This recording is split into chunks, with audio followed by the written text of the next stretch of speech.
From eyewitness videos to emotional testimony, those watching the trial may have spent weeks on edge. And joining us to talk more about this is Dr. Emily Bashah, a clinical psychologist. So we appreciate you being with us this morning, Dr. Bashah. I want to jump right in here. It felt like things were so tense until that verdict was read for so many people. Why was there so much anxiety or tension about the verdict?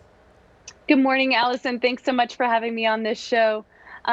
Just to start off, all of us witnessed a man beg for his life with another man's knee on his neck. No matter what one's perception, perspective, or opinion is, it's a tragedy.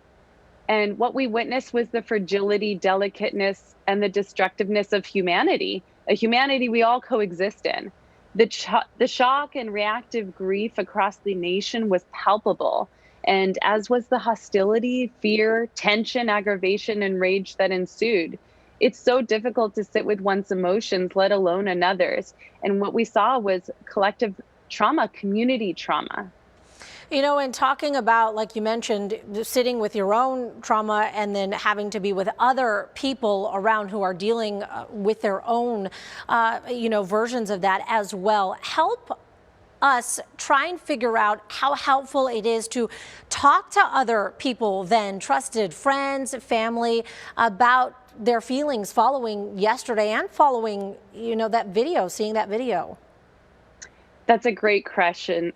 Grief can be so reactionary and cause us to want to find a resolution and a quick fix to the problem so as to appease our own discomfort. And if we try and move too quickly, we miss an opportunity for healing because we're trying to patch the pain. So I would suggest exploring and appreciating the depth of the issue with trusted people. Rage and pain often coexist, and hatred can also breed from fear. So there are these ripple effects from collective trauma, historical trauma, intergenerational trauma. Many people have been touched by, and I would just say it's cautionary just to listen to your language of whether or not you feel helpless or feel like you're becoming a victim or believing that you don't have any options. Some of those options are really to connect with others and share our story, express our emotions, to be seen, be heard, and reveal our vulnerabilities. So I would suggest doing that with trusted support groups and express our fear, our pain, and our vulnerabilities in a healthy way that promotes change. So, Dr. Bashah, we talk about that as adults, and that can be hard enough, but how do you suggest that we talk to our children to try and help them understand what's happened here and the significance of this verdict?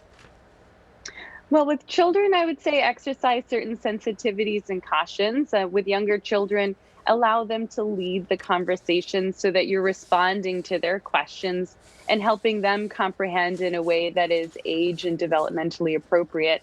With the older ones, for adolescents, I think engaging them in some really challenging conversation, a discussion on what is justice and the various forms of justice that may involve restoration versus retribution.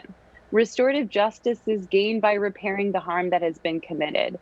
It's engagement in a transformational process in which changes are made in communities and systems. There might be a lot of people feeling just overwhelmed with everything and may not even know where to start here. So at what point do you suggest that they seek professional help? Find the opportunity in this. The ability to hold space for one's own pain is the path towards healing. The ability to hold space for another person's suffering creates connection. The ability to listen to and hear from communities who have suffered and witness their experience can foster collective growth. For many of these televised events, they may be triggering for people. So if you find yourself anxious, distressed, panicky, restless, on edge, you might be experiencing some psychological symptoms as a reaction, and I would recommend seeking some professional help. All right, one of the red flags you should be looking out for to make sure that you are staying well. Dr. Emily Bashah, clinical psychologist, thank you so much for your insight this morning and for being with us. We really appreciate it. Thank you, Allison. Have a great morning. All right, you too. And stick around. We have more headlines after the break.